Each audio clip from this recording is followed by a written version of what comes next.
सबसे पहले जो भारतीय दंड संहिता थी, इंडियन पेनल कोड था, उसका नाम बहुत ही क्रांतिकारी नाम रख दिया गया कि भारतीय न्याय संहिता हो गया। हम दंड नहीं दे रहे हैं, हम न्याय दे रहे हैं। सजा भी कर रहे हैं तो न्याय कर रहे हैं। हाँ, तो एक नाम ती हो गया। दूसरा ये है कि भारतीय नागरिक सुरक्षा संहिता है, जो CRPC थी, उसका प्रोसीजर ऐसा बनाया गया है कि सुरक्षा लोगों को मिले, सिक्योरिटी सबके लाइफ एंड प्रॉपर्टी के सिक्योरिटी हो, इस तरह के कानून बना दिया गया। और अब आप उसमें नियम यह हो गया है कि अगर आप ऐसा नहीं है कि आप जिस थाने के क्षेत्र में घटना होगी उसी थाने में आप रपट लिखाइए, आप कहीं भी लिखा दीजिए, वो संबंधित थाने में पहुंच जाएगी। समझ गए ना आप? तो ये बहुत ही क्रांतिकारी स्टेप हैं और बहुत सी इसमें विधि विधान से किए गए हैं और बहुत सी एविडेंस से, इलेक्ट्रॉनिक की जो एविडेंस है डिजिटल, उसका भी महत्व हो गया।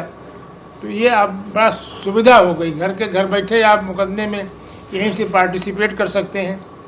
कोई मुलजिम को जरूरी नहीं है कि थाने वहाँ जाए, अपने घर बैठे रपट लिखा सकता है। तो ये सब सुविधाएं अब हो गई हैं, इसलिए बहुत ही क्रांतिकारी कानून बनाया है भारतीय जनता पार्टी ने। इसका स्वागत होना चाहिए। लेकिन अभी ये है कि ये कानून नया है, इसमें वकीलों को भी, जजों को भी, कोर्ट को भी और पुलिस अधिकारियों को जो जांच करते हैं उनको भी इसमें काफ़ी परिश्रम करना पड़ेगा। पहली बात जो एक धाराएं पहले 302 कर दिया, मर्डर मालूम हो गया, अब उसकी कोई नई धारा हो गई, पहचानना पड़ेगा उसको। समझ गए ना आप? इसलिए थोड़ा उसमें समय लगेगा, लेकिन फिर भी ये जो कानून बना है बहुत ही क्रांतिकारी है और बहुत ही जनता के हित में है। कोई अब किसी को कोई असुविधा नहीं, घर बैठे आप रपट लिखा दीजिए, घर बैठे आप गवाही दे दीजिए। कोई जरूरी नहीं कि थाने में, कचहरी में जाएं।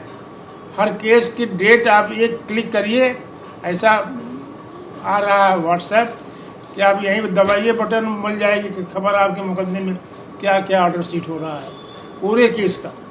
FIR का नंबर दर्ज करिए, उस केस में क्या स्टेज हुई, चार्जशीट दाखिल हुई कि नहीं दाखिल हुई, और उसमें किसी गवाह का बयान हुआ कि नहीं, बयान कब से लंबित है, ये सब डिटेल आ जाए। इतनी बड़ी सुविधा है, मेरे ख्याल से बहुत ही अच्छा कानून है, उसका स्वागत होना चाहिए। नहीं, वो कानून तो उस समय का था, उसका नाम बदल दिया है। कानून तो सुविधाएं दे दी गई हैं, कानून तो वही है, लेकिन उसमें तरीके बदल दिए गए हैं। बजाय दंड देने के अब हम न्याय कर रहे हैं, दंड भी दे रहे हैं तो उसमें न्याय निहित है।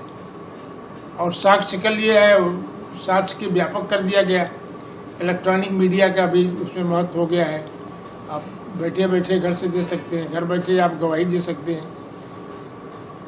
ये सब चीज़ें हो गई हैं। मैंने बताया ना कि पूरा अभी स्टडी करनी पड़ेगी कानून का उसको, चाहे वह इन्वेस्टिगेटिंग एजेंसी हो, चाहे कोर्ट हो, चाहे वकील हो, सबको उसको थोड़ा परिश्रम करना पड़ेगा। और ख़ास करके जो इन्वेस्टिगेटिंग एजेंसी है, पुलिस वालों को ज़्यादा मेहनत करनी पड़ेगी।